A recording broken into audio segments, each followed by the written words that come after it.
Yo era un joven que crecía en la ciudad de Nueva York. Me negué a jurar lealtad a la bandera. Por supuesto, me enviaron al despacho del director, y el director me preguntó: ¿por qué no quieres jurar lealtad a la bandera? Todos lo hacen. Le contesté que antes todos creían que la Tierra era plana, pero eso no hacía que fuera cierto.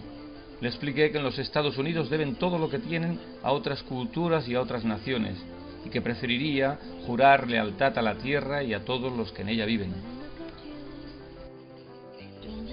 No hace falta decir que no pasó mucho tiempo antes de que dejara la escuela para siempre. Monté un laboratorio en mi habitación y comencé a aprender cosas sobre ciencia y naturaleza. Entonces me di cuenta que el universo estaba gobernado por leyes y que el ser humano y la sociedad no estaban al margen de ellas. Después llegó el crack de 1929 y empezó lo que conocemos como la Gran Depresión. Encontraba difícil entender por qué millones de personas estaban sin trabajo, sin techo y sin comida, mientras todas las fábricas continuaban intactas y los recursos no habían cambiado. Fue entonces cuando me di cuenta de que las reglas del juego económico no eran válidas.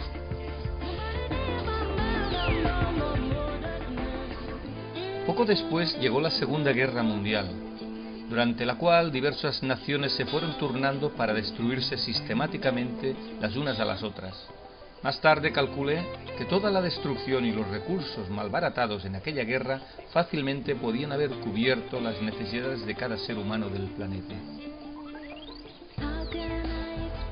Desde aquel momento he visto cómo la humanidad prepara el escenario para su propia extinción. He visto cómo recursos valiosos y limitados son malbaratados y destruir sin freno en nombre del beneficio y de los mercados libres. He visto cómo valores sociales han sido reducidos a una mezcla artificial de materialismo y consumismo sin sentido.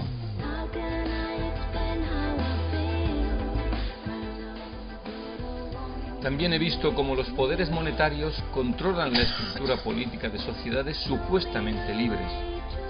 Ahora tengo 94 años y me temo que mi disposición es la misma que hace 75 años.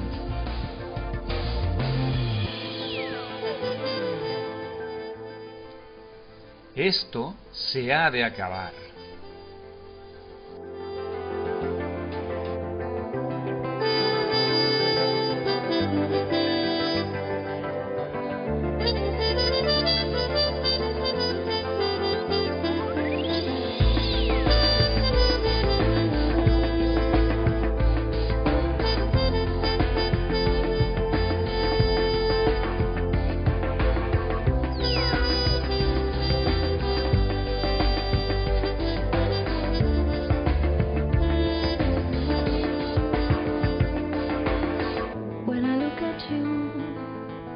Don't be so shy.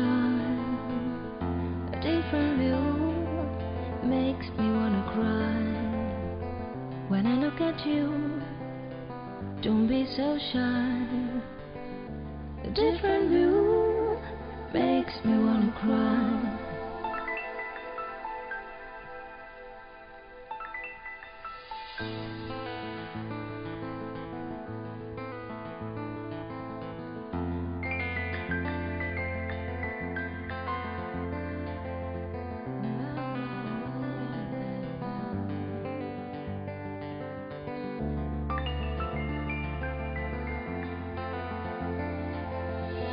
When I look at you, don't be so shy.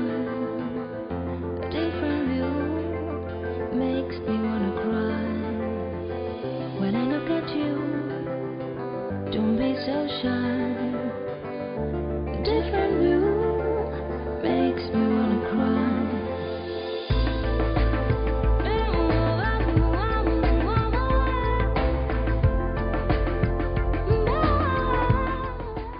It's the story of a place called Mouseland.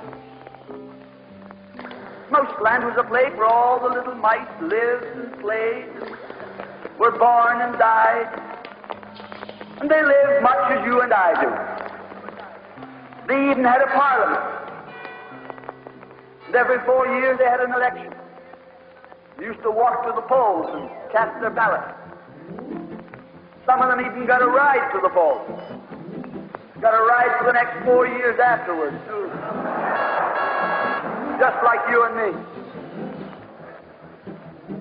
And every time on election day, all the little mice used to go to the ballot box and they used to elect a government. A government made up of big, fat, black cats. Now, if you think it's strange that mice should elect a government made up of cats, you just look at the history of Canada for the last 90 years, and maybe you'll see that they weren't any stupider than we are. Now, I'm not saying anything against the cats. They were nice fellows. They conducted the government with dignity. They passed good laws. That is, laws that were good for cats. But the laws that were good for cats weren't very good for mice. One of the laws said that mouse holes had to be big enough so a cat could get his paw in. Another law said that mice could only travel at certain speeds so that a cat could get his breakfast without too much physical effort. All the laws were good laws for cats. But oh, they were hard on the mice. And life was getting harder and harder. And when the mice couldn't put up with it anymore, they decided something had to be done about it. So they went en masse to the polls. They voted the black cat out. They put in the white cat. The white cat had put up a terrific campaign. They said all that Mouseland needs is more vision. They said the trouble with Mouseland is those round mouse holes we've got. If you put us in, we'll establish square mouse holes. And they did. And the square mouse holes were twice as big as the round mouse holes. And now the cat could get both his paws in. And life was tougher than ever. And when they couldn't take that anymore, they voted the white cats out and put the black ones in again. And then they went back to the white cats, and then to the black cats. They even tried half black cats and half white cats.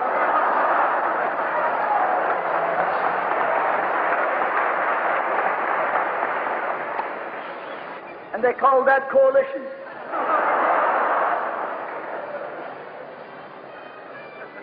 They even got one government made up of cats with spots on them. They were cats that tried to make a noise like a mouse, but they ate like a cat. You see, my friends, the trouble wasn't with the color of the cat. The trouble was that they were cats. And because they were cats, they naturally looked after cats instead of mice. Presently, there came along one little mouse who had an idea. My friends, watch out for the little fellow with an idea. And he said to the other mice, look, fellas, why do we keep on electing a government made up of cats? Why don't we elect a government made up of mice? Oh, they said he's a Bolshevik. Lock him up. So they put him in jail. But I want to remind you that you can lock up a mouse or a man, but you can't lock up an idea. Don't be so shy. A different view makes me wanna cry.